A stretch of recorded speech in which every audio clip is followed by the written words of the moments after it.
syukur kepada Tuhan, di penghujung bulan ini kita kembali beribadah di dalam minggu terakhir di bulan ini. Dan saat ini kita akan merenungkan firman Tuhan yang terambil di dalam Ratapan pasal 3 ayat 19 sampai 26. Saya akan bacakan bagi kita semua.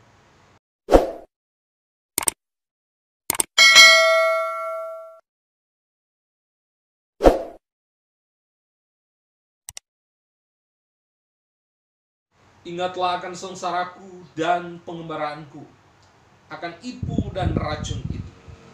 Jiwaku selalu teringat akan hal itu dan tertekan dalam diriku. Tetapi hal-hal inilah yang kuperhatikan. Oleh sebab itu aku berharap. Oleh sebab itu aku akan berharap. Tak berkesudahan kasih setia Tuhan. Tak habis-habisnya rahmat-Nya selalu baru tiap pagi. Besar kesetiaan. Tuhan adalah bagianku, kata jiwaku. Oleh sebab itu aku berharap kepadanya. Tuhan adalah baik bagi orang yang berharap kepadanya.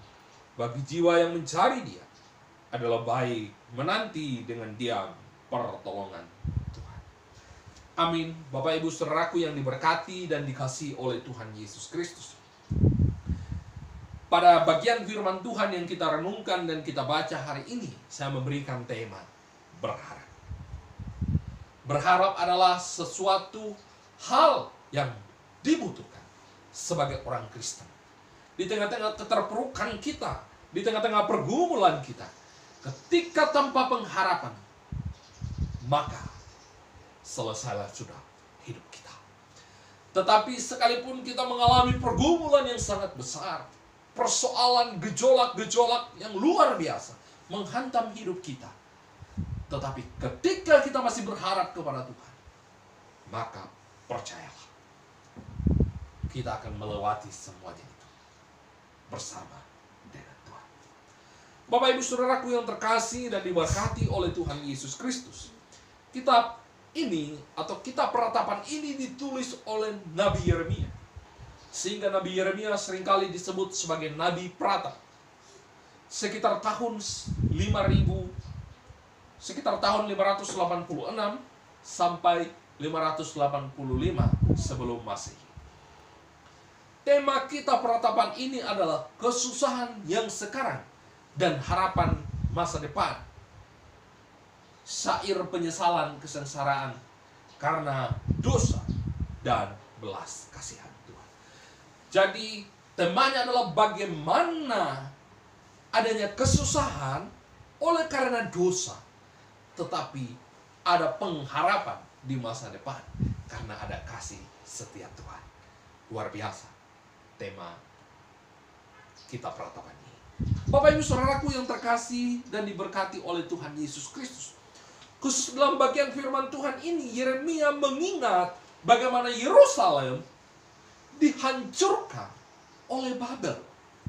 Yerusalem yang begitu megah sebagai tempat kediaman umat Israel justru dihancurkan oleh bangsa yang tidak takut akan Tuhan. Oleh karena kebebalan mereka, oleh karena mereka menduakan Tuhan, sehingga Tuhan murka dan mengizinkan bangsa Israel dihancurkan oleh Babel. Bapak Ibu saudaraku yang terkasih, hal itu membuat bangsa Israel, secara khusus Nabi Yeremia, menjadi pilu hatinya.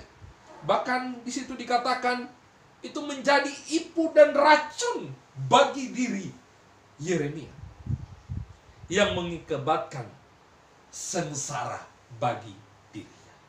Bapak Ibu saudaraku yang terkasih dan diberkati oleh Tuhan Yesus Kristus, kejatuhan Israel, kehancuran Yerusalem oleh karena dosa-dosa mereka membuat hati Yeremia menjadi sengsara, membuat hati Yeremia menjadi berduka, sehingga dia katakan itu kepada Tuhan, jiwaku selalu teringat akan hal itu dan tertekan dalam diriku.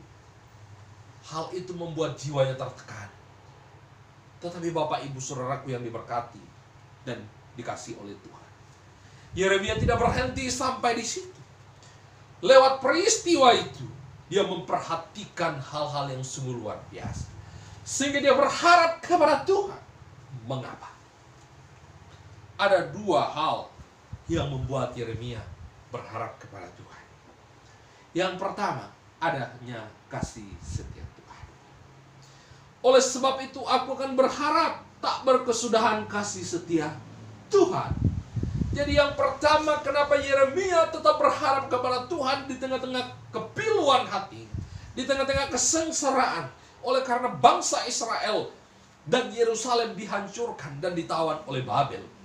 Karena ada kasih setia Tuhan yang tidak pernah berhenti, yang tidak pernah habis-habis dalam kehidupannya. Kasih setia Tuhan itu yang memampukan Yeremia berharap kepada Tuhan.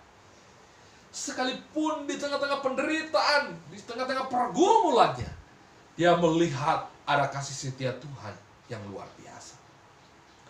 Sama halnya dengan kita, di dalam keterpurukan kita oleh karena dosa kita, jangan kita terbawa arus, tetapi justru kita harus bangkit, memohon ampun kepada Tuhan, dan melihat ada kasih setia Tuhan yang luar biasa yang boleh Tuhan limpahkan dalam hidup kita.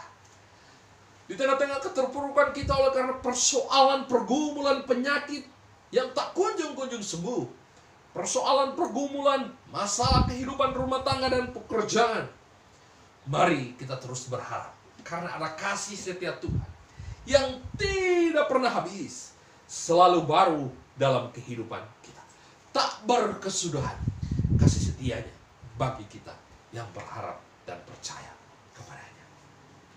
Itu yang pertama. Poin yang kedua, di ayat yang sama, tak habis-habisnya rahmatnya, selalu baru tiap pagi, besar kesetiaan. Selain kasih setia Tuhan yang boleh nyata dalam kehidupan kita, sekalipun kita berada di dalam keterpurukan, ada anugerah, ada rahmat yang selalu baru dalam kehidupan kita. Rahmat dan anugerah ini yang Tuhan karuniakan kepada kita tiap-tiap hari, sehingga hari ini saya dan saudara masih ada. Itu karena anugerah Tuhan.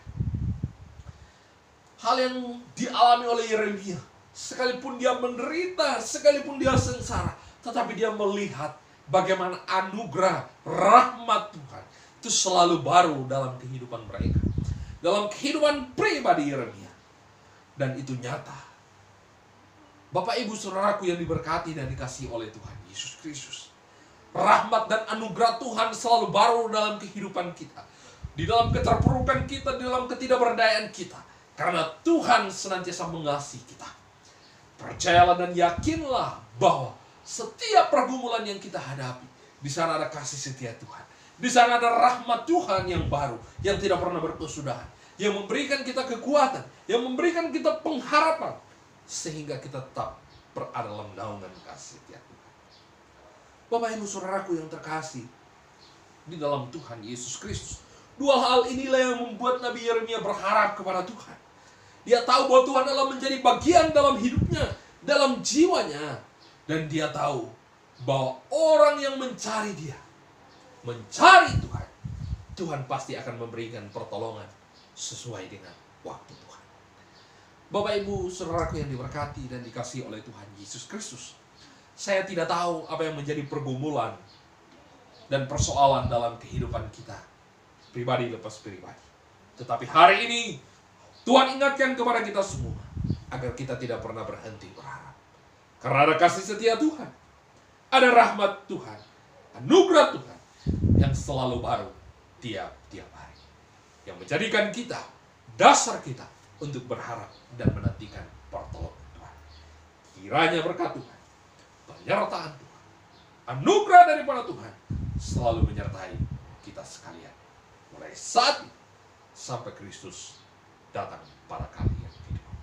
Tuhan Yesus memberkati firman-Nya. Amin.